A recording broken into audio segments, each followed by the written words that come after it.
À la fin du XIVe siècle, alors qu'à Florence, les artistes de la première Renaissance innovent, en particulier dans l'art du portrait, le paysage et la perspective, l'école de la ville de Sienne perpétue la tradition du Moyen-Âge. Bartolo di Freddi, à l'atelier très réputé à Sienne, s'inspire des icônes byzantines pour peindre les visages sur un même modèle et s'intéresse plus aux histoires racontées et à leur décor qu'au réalisme des scènes. Ce retable composé de 4 panneaux se situait au fond de l'église des Dominicains. Il faut l'imaginer s'illuminer de l'éclat des chandelles. Avec son fond en feuilles d'or et ses couleurs vives très coûteuses à l'époque, il devait fasciner les fidèles. En haut figure la Trinité.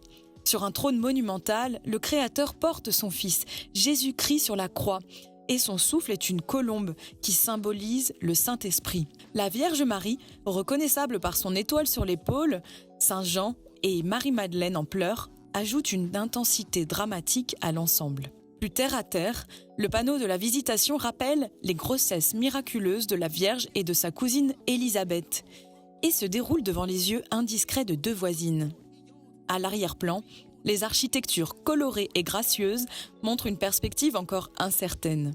À droite, une scène joyeuse et vivante où s'ébattent différentes espèces de poissons montre le géant Saint Christophe traversant une rivière, le Christ enfant sur ses épaules. Enfin, à gauche, se trouve Saint Dominique, le fondateur de l'ordre dominicain, réputé pour ses prêches et sa lutte contre l'hérésie. Il rappelle aux croyants ses qualités d'intelligence et d'ascétisme. Si les 3 premiers panneaux ont un point commun, puisque tous les personnages portent le Christ, comme le croyant porte sa foi, celui de Saint Dominique contient lui un détail.